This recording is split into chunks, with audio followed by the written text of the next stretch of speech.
Hello friends, welcome to साहस of solutions.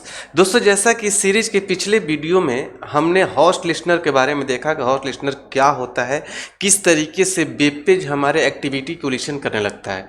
फिर अगर आपने नहीं देखा है तो एक बार जरूर विजिट करिए, क्योंकि बहुत ही इंपॉर्टेंट वीडियो था पिछला वीडियो। और आज की वीडियो में हम देखेंगे सेलेक्टर के बारे में। देखिए, हम लोग अभी कंपोनेंट के मेटा डेटा के बारे में समझ रहे हैं, कौन कौन से मेटा डेटा होते हैं, किस मेटा डेटा का क्या काम है, किस तरीके से उसको इम्प्लीमेंट करेंगे एंगुलर 18 के अंदर, एंगुलर 18 के अंदर। तो उसी में ये सेलेक्टर आता है एंगुलर के मेटा डेटा के अंदर। सेलेक्टर, इसके बारे में हम देखेंगे कि सेलेक्टर को हम कैसे यूज करते हैं, सेलेक्टर होता क्या है, कितने तरीके से सेलेक्टर को यूज किया जा सकता है और रिकमेंडेड अप्रोच क्या है, इसके बारे में हम इस वीडियो में देखेंगे। देखिए, सेलेक्टर एक मेटा डेटा है और आपको पता है कि जो भी कंपोनेंट हम क्रिएट करते हैं, चाहे किसी भी वर्जन में, तो हर कंपोनेंट का एक सेलेक्टर होता है जिसे आप उस कंपोनेंट का इंस्टांस बोल सकते हैं। किसी कंपोनेंट को स्टैटिक वे में आपको लोड करना है कहीं पर भी, तो हम उस कंपोनेंट का सेलेक्टर रखते हैं। जहां पर उस कंपोनेंट का सेलेक्टर रखेंगे वहीं पर वो कंपोनेंट लोड हो जाएगा। तो सेलेक्टर को लोड करने के लिए, कंपोनेंट को लोड करने के लिए सेलेक्टर को रखा जाता है। तो इस स्टैटिक रूप में लोड होता है। जब हमें डायनेमिकली लोड करना होता है तो हम राउटिंग इंप्लीमेंट करते हैं, जो हम आगे आने वाले वीडियोज में देखेंगे। तो सेलेक्टर क्या है, एक मेटा डेटा है और कंपोनेंट का इंस्टांस है, और किसी कंपोनेंट को कहीं लोड करना हो तो वहाँ पर उस कंपोनेंट का सेलेक्ट रखते हैं। रही बात कि कंपोनेंट के सेलेक्टर को हम किस किस रूप में रखते हैं। देखिए, कंपोनेंट के सेलेक्टर को जनरली डेवलपर्स जो है तीन तरीके से यूज कर लेते हैं, और भी तरीके यूज करने के, लेकिन जनरली तीन तरीके से लोग यूज करते हैं। होता है एलिमेंट नेम, जो कि डिफॉल्ट है और रिकमेंडेड अप्रोच है, इसी को यूज करना होता है। कुछ लोग इसको एज ए क्लास यूज कर लेते हैं, कुछ लोग इसको एज ए एट्रीब्यूट यूज कर लेते हैं। हम तीनों तरीके से यूज करके आपको इस वीडियो में दिखाएंगे, लेकिन मैं आप लोग को रिकमेंड यही करूंगा कि जो एंगुलर आपको देता है एज ए एलिमेंट नेम, आप उसी को यूज करें, क्योंकि यही रिकमेंडेड अप्रोच है। तो चलिए मैं आपको इसको इम्प्लीमेंट करके दिखाता हूं, तब आपको और भी अच्छे से समझ में आएगा। लिए चलता हूं आप लोग को प्रोजेक्ट में। तो देखिए, ये वही प्रोजेक्ट है जो हमने पिछले वीडियो में देखा था। पिछले वीडियो में हमने इसी प्रोजेक्ट पर एग्जांपल करके देखे थे होस्ट लिस्टनर के बारे में। आज इसी में हम आगे देखेंगे। देखिए, हर कंपोनेंट का, कोई भी कंपोनेंट क्रिएट करेंगे तो उस कंपोनेंट का सारा मेटा डेटा यहीं पर कंपोनेंट डेकोरेटर के अंदर लिस्टेड होता है। चाहे आप कोई दूसरा कंपोनेंट भी क्रिएट करेंगे तो इसके भी कुछ मेटा डेटा होते हैं। तो हर कंपोनेंट का अपना सेलेक्टर होता है। देखिए, हर कंपोनेंट का अपना सेलेक्टर होता है। तो जो ये रूट कंपोनेंट है, ऐप कंपोनेंट, इसका भी अपना सेलेक्टर है। तो इस कंपोनेंट का सेलेक्टर जहां पर रखेंगे वहीं पर ये कंपोनेंट लोड होगा। तो इसका सेलेक्टर कहां पर रखा हुआ, index.html पर यहाँ पर। तो यहीं पर ये कंपोनेंट लोड हो रहा है।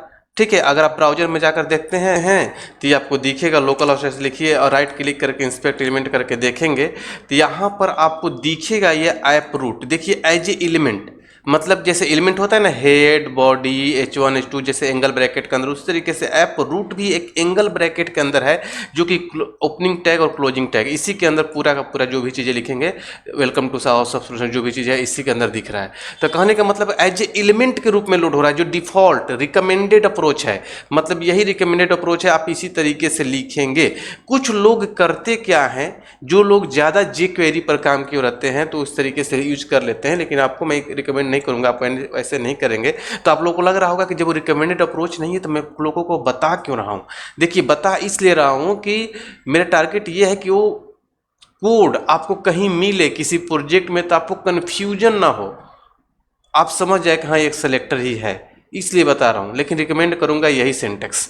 ठीक है, तो देखिए यहाँ पर कैसे करते हैं लोग। यहाँ पर क्या करेंगे कि यहाँ पर डॉट लगा देंगे। जैसे आप यहाँ पर डॉट लगाते हैं तो ये सिलेक्टर, ये कंपोनेंट अब लोड होना बंद कर देगा, अब लोड नहीं होगा। ठीक है, अगर ब्राउजर पर जाएंगे देखिए लोड नहीं हो रहा है और एरर आ गया है, नहीं मिल रहा है ये।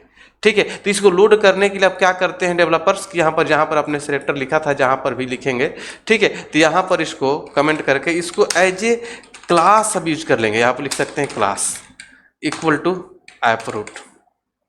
ठीक है, अब ये लोड हो जाएगा। अब देखिए ब्राउजर में चलेंगे तो ये लोड हो गया। देखिए, और ये लोड कैसे हुआ, देखिए अब एक डिव का क्लास के रूप में लोड हो रहा है।